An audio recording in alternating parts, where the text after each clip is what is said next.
하나님의 말씀 신명기 5장 16절, 사도행전 6장 1절에서 7절, 그리고 에베소서에 있는 말씀 교독하도록 하겠습니다. 너는 내 하나님 여호와께서 명령한 대로 내 부모를 공경하라. 그리하면 내 하나님 여호와가 내게 준 땅에서 내 생명이 길고 복을 누리리라.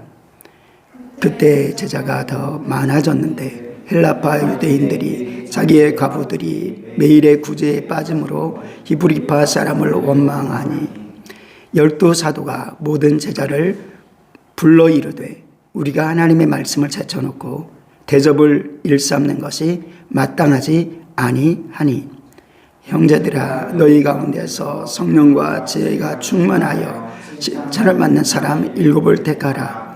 우리가 이 일을 그들에게 맡기고 우리는 오로지 기도하는 일과 말씀 사역에 힘쓰리라 하니 온 무리가 이 말을 기뻐하여 믿음과 성령이 충만한 사람 스데반과 또 빌립과 브로고로와 니가노로와 디몬과 바메나와 유대교에 입고했던 안디옥 사람 니골라를 택하여 사도들 앞에 세우니 사도들이 기도하고 그들에게 안수하니라. 하나님의 말씀이 점점 왕성하여 예루살렘에 있는 제자의 수가 더 심히 많아지고 허다한 제사장의 무리도 이 도에 복종하니라. 자녀들아 주 안에서 너희 부모에게 순종하라. 이것이 옳으니라. 내 아버지와 어머니를 공경하라. 이것은 약속이 있는 첫 계명이니 다 함께 이로써 내가 잘되고 땅에서 장수하리라. 아멘. 5월달은 가정의 달이고 또 성령의 임재가 있었던 달. 그래서 성령의 역사가 있기를 또 소망하는 달. 지금 이 시간은 10일간의 주님이 부활하시고 승천하신 다음에 10일간의 열심으로 기도하는 기도의 시간이기도 합니다. 예배 그래서 지난주에 그리고 새벽 예배를 통해서는 매일 성경 큐티 말씀을 통해서 사도행전을 지금 5월달 6월달 묵상하고 있는데 오늘 1부 예배를 통해서 또 그리고 2부 예배를 통해서 두 번째로 주일날 주는 제목은 성령과 함께하는 예수의 증인들이라는 제목으로 큰 틀에서 지난주에는 성령이 충만한 어린이, 성령이 충만한 자녀 이런 말씀을 나눴습니다. 오늘은 성령과 지혜가 충만한 가장 또는 가정 이렇게 마음에 두고 말씀을 나누길 원합니다. 모든 사람들이 행복한 가정을 꿈꿉니다. 어떤 가정이 행복한 가정입니까? 화목하고 건강하고 물질의 걱정 없고 그리고 사회에서 자녀들이 부모가 자기의 역할을 감당해 주고 그것은 세상 사람들도 다 똑같이 바라는 그러한 모습이기도 합니다.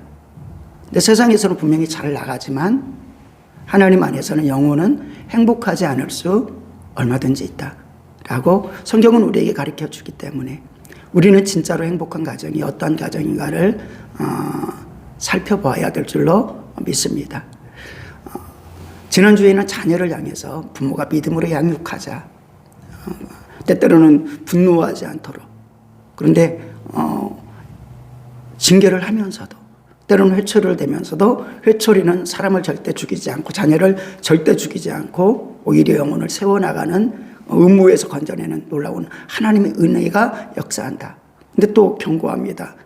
분노 가운데 그러면 안 돼. 라고 하면서 자녀가 시험 들어서 무너질까봐 그래서 주의 교양과 그리고 말씀으로 양육한다라는 것을 말씀을 드렸고 그러한 모습 속에 놀라운 역사들이 있었습니다. 빌립의 가정이라든지 놀라운 가정들이 있었습니다. 축복의 가정이란 어떤 가정일까를 생각해 볼 때 부모는 자녀를 믿음으로 양육하고 그래서 그리스도 안에서 축복의 가정이라는 것은 부모가 자녀를 믿음으로 양육하고 자녀는 주 안에서 순종하고 효도하고 부부는 주님의 사랑과 섬김으로 신뢰하는 그런 가정이 되어질 때 하나님을 경외하니까. 또 축복의 가정은 어떤 가정입니까? 하나님을 경외하는 가정, 하나님이 중심이 된 가정, 하나님께 경배했더니 그 지체들이 다 살아나는 겁니다. 생명이 있습니다. 축복이 있습니다. 그래서 행복하지 말래도 행복한 가정이 되어집니다. 그리고 주 예수를 사랑하고 예수님이 주인인 가정. 어떤 때는 남편이, 옛날에는 유교적 문화에서는 가부장적, 그래서 가장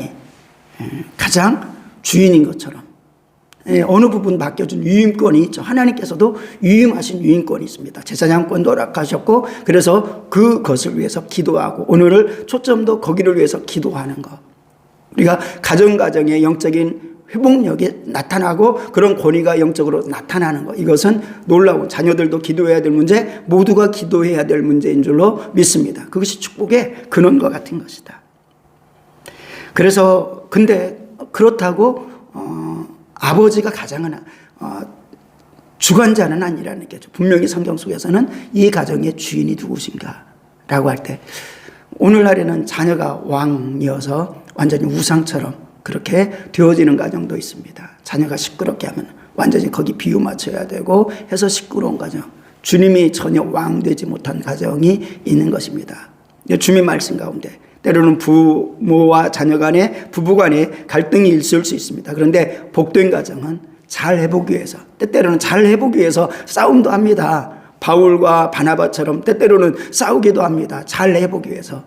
그러다가 때때로는 실수도 있죠. 근데 그러한 실수는 주님도 어여삐 봐주시지 않을까, 저는 그렇게 믿습니다. 그러면서 깨닫게 되어지는 거죠.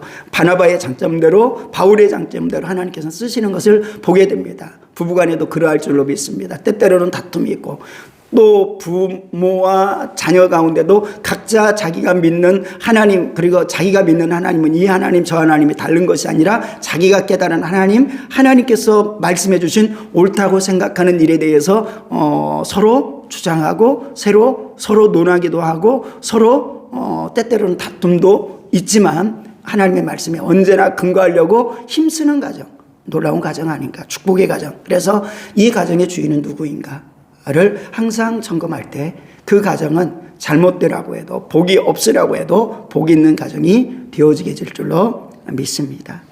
성령님이 그 가정의 구성원, 지난주에는 그런 말씀이었죠. 그리고 우리가 성령 강림절이면 항상 주시는 말씀, 그 첫 번째 사건 속에 있었던 말씀, 그것은 요엘서에 예언되었던 대로 하나님께서 각각 불의 혀같이 사모하는 자, 성령님을 사모하는 자, 그리고 회개하는 자, 예수 그리스도를 깊게 그 속에 들어가고 죽고 연합한 자, 그리고 예수님의 말씀대로 성령을 사모하는 자에게 하나님께서 놀라운 은혜를 주셔가지고 불의 혀같이 각 사람에게.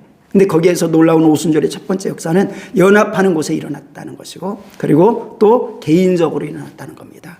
우리가 신앙생활할 때 함께, 가족이 함께 복을 받는 것 진짜 축복입니다. 그런데 또 각각 개인적으로 신앙이 쌓여 있어야 될 줄로 믿습니다.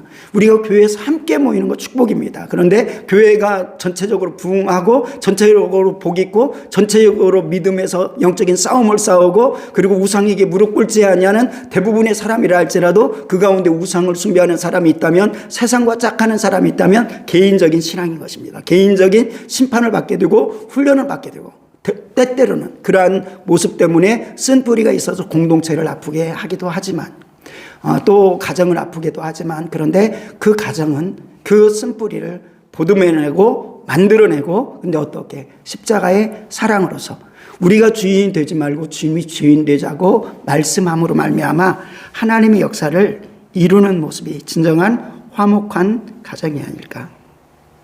그래서 성령님이 가정의 구성원을 이끌어가고, 그러기 위해서는 성령의 충만함이 있는, 빌립 집사의 표현을 이렇게 그 성경에서 표현을 해놓은 거 보니까 내 딸이 다 성령이 충만하여 예언하고 이렇게 표현하고 있습니다. 오늘날에는 무슨 예언하면 잘못된 관점으로 바라보고 오해의 눈으로 바라보는 관점이 있는데, 가장 복 있는 모습인 것입니다. 자녀 모두가 성령이 충만한 가정, 성령의 은사와 역사가 있고, 거기에는 성령이 가득한 열매가 있고 또 성령의 은사가 있고, 이 얼마나 복된 가정입니까? 이것을 향해서 우리가 나아갈 때 성령에 다 귀 기울이고 성령님이 지시함에 따라, 그렇다면 부모도 남편과 아내도 또 형제 사이에도 때때로는 나름대로 고민하다가도 기도하기 시작할 때 놀라운 하나님의 역사가 있는 가정, 가장 축복된 가정이 아닐까.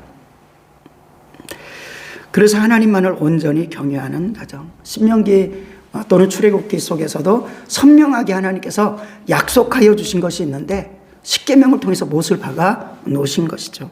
내가 너희 하나님이야. 애굽에서 너희를 구원한 하나님이야. 우리에게는 내가 너희를 죄악 가운데서 건져낸 하나님이야 라고 말씀하실 것입니다. 그러면서 다른 어떤 신도 섬기지 말고 오직 나만을 섬겨야 돼.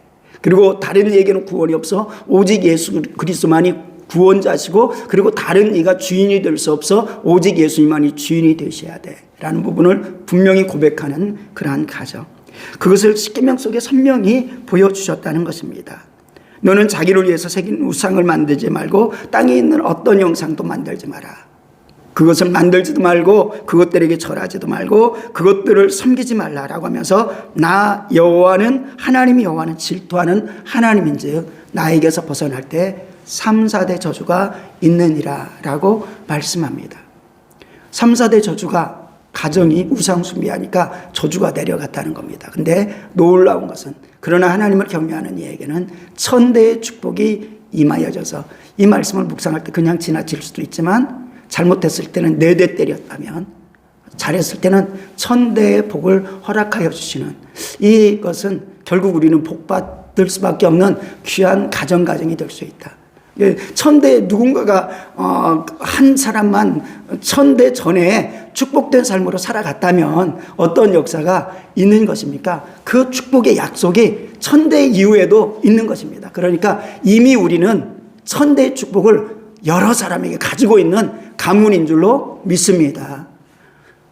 아담부터 지금까지 천대 되나요? 아브라함부터 지금까지 천대 되나요? 아브라함은 우리는 그쪽이 아니고 유대 집하고, 근데 아브라함의 진짜 후손은 단지 혈통의 후손이 아니라 아브라함의 믿음을 가진 자가 축복이다라고, 그 후손이다라고 말씀하고 있지 않습니까? 이러한 모습으로 우리는 축복받을 수 있는 모든 근거를 가지고 있다. 그 중간중간에 때때로는 잘못한 사람들이 있고, 우리 민족 속에서는 여러 가지 4대의 저주를 받을 수밖에 없는 곳이 있지만, 그러나 기생 라합처럼 다시금 천대를 만들어내고 천대를 만들어내는 놀라운 역사가 있다라는 것을 기억하면서, 불의 혀같이 성령의 역사가 임할 때 함께 있고 함께 바라고 함께 기도하는 마음 귀한 줄로 믿습니다. 그런데 더 중요한 것들이 있는데, 또 중요한 것들이 있는데, 개인적으로 회개해야 될 때 회개해야 되고, 개인적으로 주님을 묵상할 때 묵상해야 되고, 이것들이 반드시 있어서 함께 주시는 은혜 속에, 그런데 이 개인적인 것들이 강하여질 때 함께도 더 강하여지는 은혜가 있게 될 줄로 믿습니다. 우리가 일부 예배 소수가 모여서 때때로는 예배 드리고 또 함께하는 귀한 지체들이 함께 하지만은, 2, 3사람일지라도 우리가 함께할 때 놀라운 하나님의 역사가 있음을 기억하면서 서로를 위해서 축복하고, 그리고 견고히 서나가기를 중보하는 삶, 그리고 때때로는 시험이 들거나 넘어지거나 쓰러졌을 때 서로 섬기고 신방하는 삶이 귀한 것이고, 그것은 결국 혈육을 떠나서 주 예수 그리스도의 보혈로서 성령으로서 교회가 한 가족인 것처럼, 주님의 몸에 붙어있는 가족인 것처럼 하나님께서는 지역에 이런 가족을 만들어 주신 줄로 믿습니다. 그런데 그 축복된 가정은 결국 하나님을 온전히 경외하는 그 가정 속에 축복이 일어났다. 여러분의 주변 속에서는 이러한 가정을 이렇게 딱 생각나는 가정들이 있습니까? 저 가정은 참 복돼. 그리고 우리 가정은 또 생각해 볼 수 있겠죠. 성경에서 어떤 가정이 복된 가정일까요? 아이야 가정. 아이야는 건 압축된 건데, 아브라함, 이삭, 야곱. 그래서 그렇게 간단하게 표현하더라고요. 왜 그들이 축복받은 가정인가? 왜 그들이 축복의 통로가 되었나? 보니까 아브라함의 하나님, 이삭의 하나님, 야곱의 하나님. 여러분들의 이름을 따서, 여러분들의 부모의 이름을 따서 하나님께서 말씀해 주고 싶은데, 누구의 하나님? 이 얼마나 축복입니까? 아브라함 하나님, 이삭의 하나님, 야곱의 하나님. 우리 현정이 결혼하고 나중에 그 자녀가 현정이의 하나님, 그 하나님을 나도 믿어. 이렇게 하면 얼마나 귀한 것입니까? 송인옥의 하나님, 우리 모두의 이름의 하나님. 그런데 하나님께서 성경에 기록하기를 그렇게 기록하고 있다는 겁니다. 그런데 그 사람이 어떤 사람들입니까? 왜 아브라함이 그렇게 이름이 기록된 건가요? 우상 숭배하지 아니하고, 하나님께서 우상의 속에 있었는데 건져낼 때 믿음으로 따르고 자기의 모든 것들을 내어놓고 헌신한 사람. 근데 하나님께 헌신의 모습, 하나님을 경외한다는 모습을 어떻게 보였습니까? 이삭을, 마지막에 테스트를, 이삭을 드려라, 독자, 그것도 정말 어렵게 얻은 독자입니다. 드려라 라고 할 때, 그런데 하나님의 약속을 분명히 믿었던 겁니다. 근데 아브라함이 하나님을 온전히 경외하고 하나님께 순종하는 것만 경외의 모습으로 보지 않았던 겁니다. 아브라함에게 주신 약속을 붙들고 나에게 자녀가 있을 거야, 이거 믿었다는 얘기죠. 그리고 그 자녀가 하나님의 복의 통로가 되는 것을 믿었다는 겁니다. 그런데 그 자녀를 드리라는 거잖아요. 드리는데 히브리서에 보니까 그 자녀를 드림으로 살아날 것을 믿고 드렸다라고 히브리서 서에서는 고백하고 있는 것입니다. 죽을 때는 어떻게, 내가 지금 당장에 잡아서 죽여야 되고 번제를 드려야 되는 겁니다. 우리도 마찬가지입니다. 우리가 주님과 함께 십자가에 죽는다는 것이 무엇일까요? 나의 가장 원하는 거, 내가 가장 좋아하는 거, 내가 가장 선호하는 거, 내가 가장 익숙한 거, 그리고 그것이 없으면 안 되는 것들에 대해서 죽어야 되고 내려놓아야 되는 것입니다. 그런데 그렇게 죽으니까 살아나는 신앙으로 허락하여 주셨다는 것입니다. 우리 속에 그러한 은혜가 있어지기를 주님의 이름으로 축원드립니다. 이렇게 되니까 하나님께서 그에게 이제 네가 나를 경유하는 줄을 알았노라 라고 하면서 그를 통해서 그 가족이, 그가 복을 받을 뿐만 아니라 흔들리지 않는 복을 줄 뿐 아니라 그 가족의 축복을 줄 뿐 아니라 이스라엘 백성들을 선민으로 선택해 주셨고 예수님이 오시는 길로 선택해 주셨다는 겁니다. 그리고 그 가문을 통해서 인류가 구원받는 길을 열어줌으로 말미암아 너를 통해서 모든 민족이 복을 받고 라고 선포하는 것입니다. 우리는 한 민족이고 또 독일에 살고 있습니다. 그리고 때때로는 한 민족이지만 독일 시민권을 가지고 있는 사람이 있습니다. 그런데 그 어떠한 한 사람 한 사람을 통해서 하나님께서 세상을 먹이시기도 하고 물질적으로 먹이시기도 하고 그리고 영적으로 복을 주시기도 하시는데 누구입니까? 아브라함같이 하나님을 경외하며 통과한 사람을 통해서다. 그래서 우리는 내 자녀에게 육신적인 필요를 채워주는 거 정말 힘들지만 해야 되는 거겠죠.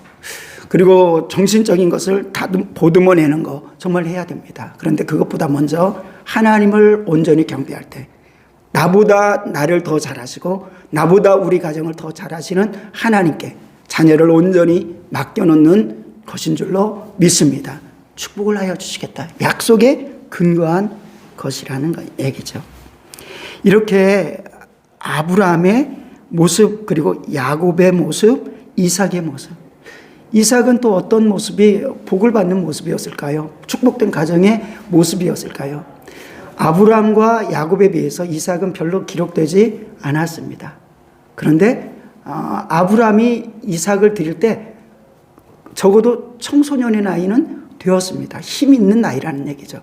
근데 순종했다는 겁니다. 자기가 죽어지는 일에, 그리고 제사에 대해서도 예배에 대해서도 알았습니다. 아버지, 지금 불도 있고 나무도 있는데 제물이 왜 없습니까? 제물을 드려야 되는 것을 알고 있었다는 겁니다. 어떻게 보면 제물에 약속된 구속의 약속을 이미 기대하고 소망하고 있었던 자녀로 자라나고 있던 것을 보게 되는 것이죠. 그리고 나서 거기에 결정적으로 순종합니다. 아버지, 지금까지 봤던 아버지는 온전한 신앙의 아버지였어. 그러니 내가 이해하지 못해도 나는 순종해. 물론 그 과정이 어떠했는지는 알지 못하지만 어쨌든 순종했다. 이것은 자기를 드린, 자기를 죽인, 어떻게 보면 아브라함도 자기보다 더 귀한 자녀를 내놓은, 그래서 자기가 십자가에 죽었다라는 것을 상징하지 않겠습니까? 이삭도 자기가 죽은 것, 그리고 다시 태어난 모습입니다. 그리고 성장에 가서 결혼할 때, 요즘은 여러 가지 교제하는데 이성교제 또는 뭐 썸 탄다, 연애한다 이런 표현들도 참 많이 있는데, 하나님이 기뻐하는 교제는 무엇일까? 저도 자녀가 있고 또 자녀를 향해서 하나님의 말씀이 주어지는 부분들을 대로 살아가길 원하고 그 모습대로 살아가길 원합니다. 그리고 조심스럽게 또 딸 둔 부모의 마음은 또 조심스러운 마음이 항상 있고, 마찬가지 아들 둔 부모도 마찬가지겠죠. 그러면서 가장 중요한 것은 하나님이 기뻐하는 대로 살아가고 하나님이 기뻐하는 축복의 가정을 만들어내는 것을 가장 간구하고 기도하고, 때때로는 뭐라고 해볼 수도 없는 처지가 있는데도 불구하고 끙하고 정말 기도하고 눈물로 기도하는 그런 모습이 있을 수도 있고, 그리고 그러한 자녀들 속에서는 어떠한 자녀는 이삭의 마음을 아프게 했던 에서와 같이 헛된 곳으로 관심을 끄는 모습들도 있을 것입니다. 그런데 그러한 이삭의 모습을 바라보니까 그 부모가 그의 배우자를 선택하는데 기도하면서 그 종에게 믿음의 귀한 종을 보내는 것을 볼 수 있습니다. 하나님의 뜻을 구하는 것이죠. 그리고 하나님의 뜻을 계속 구하는 것을 보게 됩니다. 그리고 그 리브가, 그 이삭의 아내 되는 리브가도 이것이 하나님으로부터 온 것이니 제가 거절할 수 있겠습니까? 그리고 그 부모들도 이것이 하나님 뜻으로부터 나온 것인데 거절할 수 있겠습니까? 라고 하면서 결혼의 결정적인 모든 역할 가운데 하나님의 뜻을 구했다는 겁니다. 이삭은 이제 리브가를 데리고 올 때 무엇을 했냐면 광야에서 있었습니다. 양을 치든지 그러고 있었겠죠. 그런데 성경은 그렇게 표현하고 있습니다. 이삭이 묵상하고 있을 때, 하나님을 묵상하고 있을 때 그의 아내가 그에게 왔다라고 말을 하고, 그리고 한 가정을 이루어서, 그리고 복된 가정을 이루게 되는 것을 볼 수 있습니다. 야곱의 가정은 어떤가요? 왜 야곱의 가정은 복을 얻었을까요? 야곱은 때로는 속이는 자, 얄미운 모습들이 성경 속에 여러 번 나타나지 않습니까? 근데 거룩한 것을 사모하는 것을 하나님께서는 우리가 불완전하는 거 압니다. 근데 거룩한 것을 사모하고 있느냐, 헛된 것을 사모하고 있느냐는 결정적으로 우리 인생을 어느 방향으로 가는지가 결정된다는 겁니다. 여러분의 인생 가운데서 예배를 사모하고 예배 속에 하나님을 사모하는 귀한 삶이 되길 원합니다. 기도를 사모하고 기도 속에 회개의 역사를 이루어서 성령 역사를 주시려는 하나님을 사모하길 원합니다. 그리고 우리가 열심히 일하고 열심히 공부하지만 그 열심히 하는 걸 통해서 하나님의 나라가 이루어지는 그것을 사모해서 열심히 할 때 때로는 우리는 연약해서 넘어지고 쓰러지는 것들이 있지만은 그 방향이 하나님 마음에 합하기 때문에 그를 훈련시켜 주셔서 놀랍게 축복으로 만들어주는 그런 놀라운 축복이 임하여지게 될 줄로 믿습니다. 야곱은 그러한 모습이었다는 거죠. 형 에서의 때때로는 배고프니까 그것을 꾀를 내가지고 장자권을 사는 그런 어떤 면에서는 비굴한 모습인데, 그런데 그 중심 가운데서는 저 장자권에 있는 아이를 없을까라고 하는 간절한 하나님의 영적인 일을 도모하고자 하는 마음이었다는 얘기죠. 그러니까 그 방법이 때로는 성숙하지 못하니까 잘못됐는데 그건 나중에 하나님이 다듬어 주십니다. 근데 그 본질이 어떠했냐는 얘기죠. 마찬가지로 축복을, 부모에게 축복권이 있길 원합니다. 축복이 내려갈 수 있는 권한이 있길 원합니다. 그 축복에 부유함이 있길 원합니다. 우리가 세상에서도 마지막에 죽을 때 유언하잖아요. 유언하고 유산도 나눠주잖아요. 그리고 세상에 큰 기업을 가진 사람들은 그 유산을 얻으려고 막 싸우기도 하고 부모에게 효도 아닌 그냥 꼼짝 못하는 모습이 있지 않습니까? 왜 그렇습니까? 줄 것이 있기 때문에 그런 것입니다. 마찬가지로 우리에게 영적인 큰 축복이 부모에게 있을 때, 우리 청년들도 나중에 결혼해서 여러분들에게 때때로는 부족한 부분들이 있을 수 있습니다. 그런데 줄 것이 있는 사람이 되어서 자녀에게 축복할 수 있는, 목사는 때때로는 큰 힘이 되어지는 것은 어린아이인데 목사님 기도해 주세요 할 때 너무 귀하고 감사해요. 믿는 거잖아요. 어린이기 때문에 믿는 거잖아요. 아픔을 말하는 거잖아요. 그러면은 더 간절하게 기도합니다. 하나님, 이 믿음이 꺾이지 않게 도와주세요. 이 믿음이 이루어지게 도와주세요. 또 어떤 성도는 목사님 이러한 문제가 있습니다. 기도해 주세요. 축복권을 믿는 거잖아요. 기도가 응답될 걸 믿는 거잖아요. 그래서 부모에게도 마지막에 딱 야곱이 12 자녀들에게 축복할 때 사모하고, 또 이삭이 기도할 때 에서와 야곱이 싸움을 하듯이 사모하고, 이런 것은 축복이 있는 모습이. 그래서 아브라함의 축복이 이삭에게, 이삭의 축복이 야곱에게, 야곱의 축복이 12지파에게, 그리고 그 축복이 이스라엘이라는 이름을 얻어서. 근데 야곱은 결국 기도의 사람으로서, 영적인 사모하는 사람으로서 결국 얻어낸 게 무엇입니까? 이스라엘, 승리를 얻어낸 줄로 믿습니다. 그랬더니 복의 가문이 그를 통해서. 그래서 아브라함의 하나님, 이삭의 하나님, 야곱의 하나님. 놀라운 축복인 것입니다. 이러한 복이 여러분의 삶에 있어지기를 주님의 이름으로 축복드립니다. 그런데 이런 축복이 있는 반면에 또는 아픈 그런 가정도 있습니다.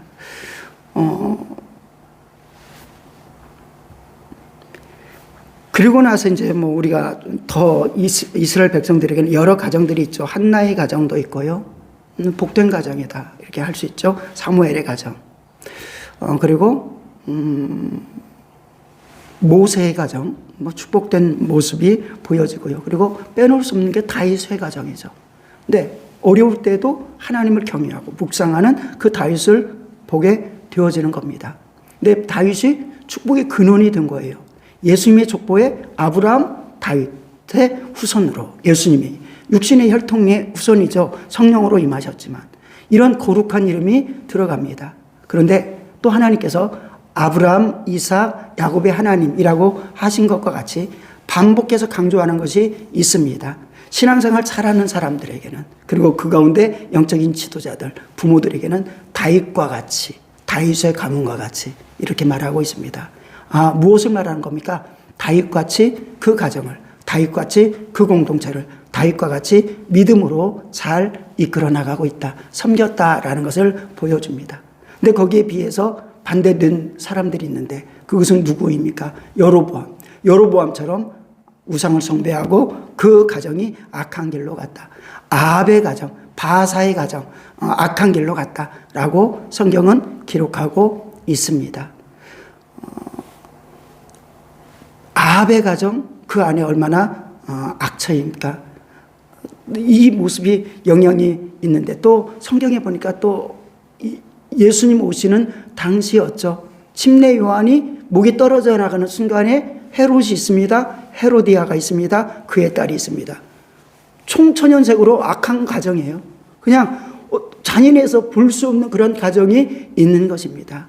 하나님께서는 아브라함처럼, 다윗처럼, 그리고 믿음의 사람들처럼 그렇게 가정에 축복을 내게 하는 그런 모습으로 살아라 라고도 하시며, 또 경고하기를 이러한 가정처럼 어둠에 끌려다니는 가정이 되지 마라. 저는 우리 사랑하는 모든 성도의 가정이 믿음의 놀라운 축복이 있길 원합니다. 아직 나의 부모님은 믿음이 아직 연약하셔 하는 청소년들이나 청년들도 있을 겁니다. 그런데 자녀가 믿음으로 축복했더니 놀라운 하나님의 역사가 일어나서 믿게 되고 형통하게 되더라라는 놀라운 은혜.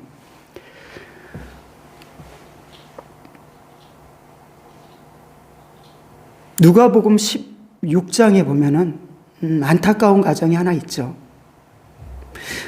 우리가 정말 행복한 가정인 줄 알았는데, 그리고 이스라엘 백성들이 누가복음 16장에 나오는 가정의 안타까운 가정은 정말 행복한 줄 알았습니다. 죽을 때까지도 우리가 아브라함의 후손인데 이러고 살았습니다.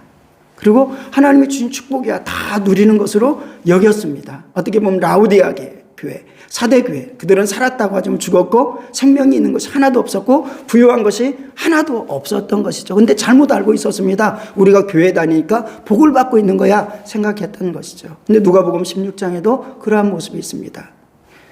거짓 나사로는 죽어서 죽기까지 고통을 당했어요. 사람들이 부러워하지 않았습니다. 행복하다고 말할 수 없는 그러한 처지였습니다. 근데 그는 가장 행복한 존재로 우리에게 기록이 되어 있습니다. 우리가 살아가는 때때로는 70년, 80년, 강건하면 80년이라고 하죠. 그리고 좀 더 살면은 뭐 100세 살고 200세 사는데 80세 이후 강건한 사람은 별로 없습니다. 그냥 힘들게 살아가는 것입니다.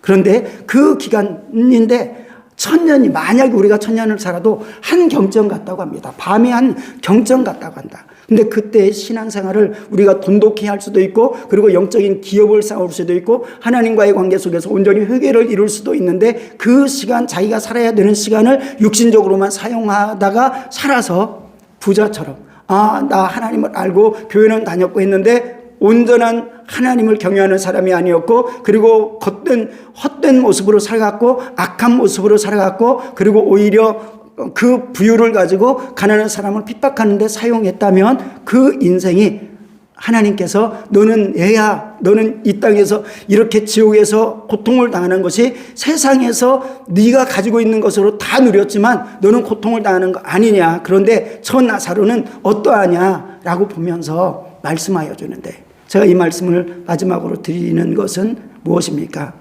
그 가정 속에서는 부모가 자녀를 믿음으로 양육하지도 못했고, 자녀가 부모에게 영적인 영향력도 끼치지 못해서 마지막 지옥 속에서 저 자녀도 우리 가족들도, 그러니까 똑같은, 자기와 똑같은 신앙이라는 거 아닙니까? 그때 후회하는 인생이 아니라 이 땅에서 효도를, 진정한 효도가 무엇이겠습니까? 기도해주고 믿음으로 하나님의 역사를 이룰 수 있도록 기도해주는 거. 진정한 또 자녀를 향한 양육이 무엇이겠습니까? 당연히 가족이라는 것은, 그리고 한 식구가 된다는 것은 육신적으로도 남의 사람에게 육신적으로 책임지지 않잖아요. 어느 정도 사회적인 환원을 하고 육신적으로 보탬은 하지만 자녀만큼 책임지지는 않습니다. 자녀는 끝까지 육신적으로 책임져야 되는데, 그 육신적으로 책임지는 것은 결국 그 육신을 섬기면서 영혼이 복되게 만들어서 가장 하나님 앞에 나갔을 때 우리 부모님을 만나서 너무 복입니다 라고 하는 고백이 있게 하시려고, 그래서 서로 감사하게 하시려고, 그리고 자녀들에게는 어떠한 모습이 가장 복되다고 합니까? 부모를 향해서 공경하되 효도하되, 그래서 온전히 효도했더니, 오늘도 잠깐 어떤 분이 늘상 저에게 매일매일 큐티를 보내주시는, 블로그로서 큐티를 보내주시는 선교사님이 저에게 이렇게 보낸 것을 잠깐 읽어보니까 아주 짧은 본문인데 그렇게 있더라고요. 부모가 너무너무 힘들었게 했던, 그리고 다 버리고 그냥 오래도록 있다가 죽을 때 유언으로 나를 좀 고향에 데려다가 묻어주라, 이런 유언을 했다고 합니다. 그러니까 그 자녀들이 해준 게 뭐고, 괴롭게만 하고 힘들게만 했는데 왜 우리가 그런 것을 하냐고 다 반대하는데, 거기에 딱 한 자녀가 그냥 묵묵히 가가지고, 독일도 장례 비용은 많이 들잖아요. 장례 비용이 많이 들거든요. 근데 미국도 마찬가지겠죠. 미국에 사는 사람인데 자기의 농기구를 팔고 그곳에서 멀리에서 다 와가지고 시신을 데려와서 그리고 잘 장례를 치르고 묻어주었다. 뭐 끝나고 나서 하는 게 뭐가 필요하겠습니까? 살아있을 때 잘해야 되는 거. 근데 이제는 부모와의 관계는 그거밖에 없잖아요. 그랬더니 그러면서 이제 그 다른 자녀에게 그가 고백하기는 성경에서 좋은 부모에게만 효도하라는 게 아니라 그냥 그렇게 써 있지 않지 않았느냐. 그래서 부모에게 효도하라라는 것이 그에게 축복이었다. 그리고 축복의 마음이었다. 근데 하나님께서는 그렇게 할 때 하나님께서 책임져 주시고 축복해 주신다. 우리가 오늘 가정의 날 속에 부모에 대해서 자녀들에게 효도하라라고 말씀을 마무리하면서 끝내고 싶어요. 어떤 가정이 그런 샘플이 또 있을까요? 룻의 가정이 있습니다.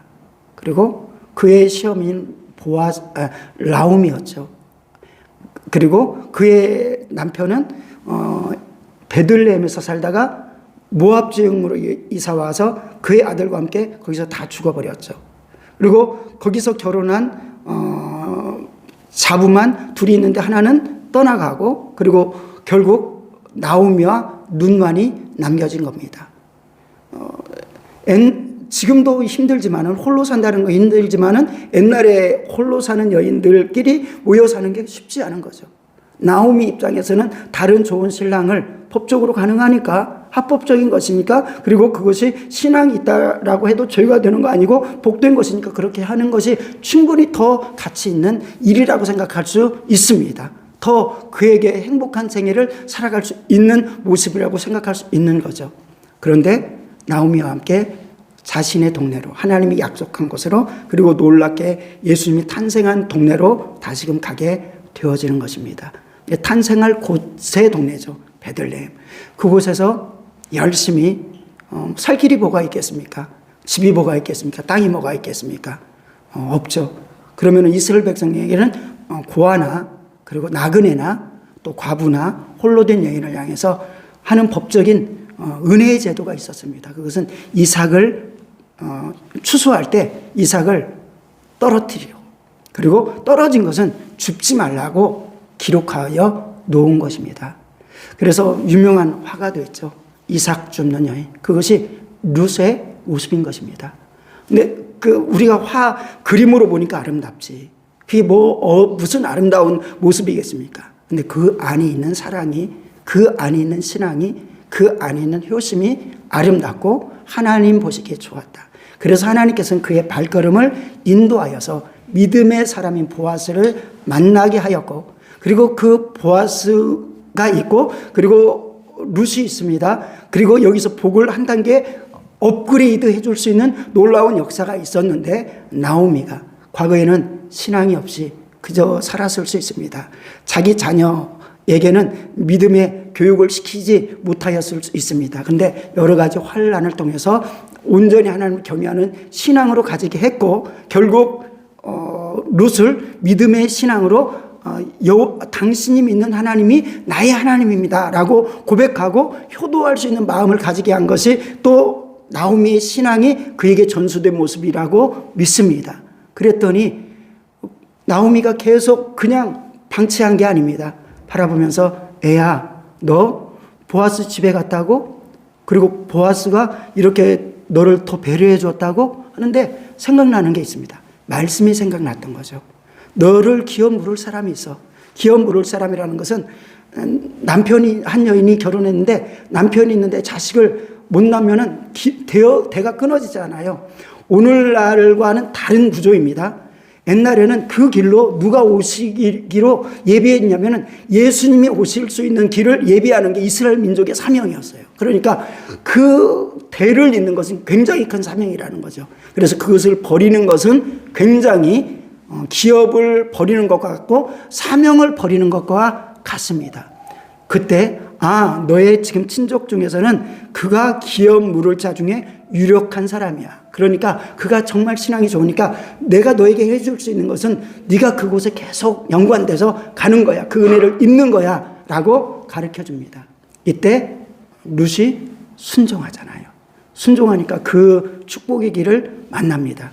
그리고 나서 마지막에 이제 또 룻이 몸 발치게 그가 잠드는 걸 잘 보고 그 집에 들어가서 이불을 들고 살며시 들어가서 거기에 자라 라고 합니다. 어떻게 보면 웃기는 시어머니네 라고 당연히 할 수 있지 않습니까? 근데 그 기초가 신앙에 의해서였다는 겁니다.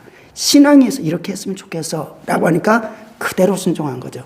순종했더니 보아스가 그걸 다 압니다. 내가 너 부정한 여인이 아닌 거 안다. 네가 축복된 여인인 거 안다. 네가 효도하는 여인인 거 안다 라고 하면서, 그런데 나보다 우선순위가 먼저 있는 사람이 있는데 그가 너를 거절하면 내가 너를 받아들일 것이다 라고 하면서 놀랍게 하나 되는 역사가 있고, 하나 되는 역사를 통해서 그곳에서 보아스에게도 놀라운 축복이죠. 이 여인, 효도하는 여인을 맞이한 것이 놀라운 축복이 되어서 다윗이 나타나는 족보에 참여하는 놀라운 역사, 아니 예수 그리스도께서 나타나는 역사에 참여하는 놀라운 족보가 되어진 것입니다. 누구를 통해서입니까?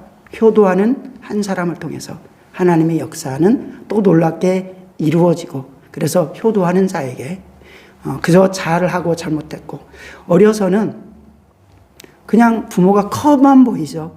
근데 조금 크다 보면 부모의 허물도 많이 보이고 이젠 매로 다스릴 시기가 지나는 것을 봅니다.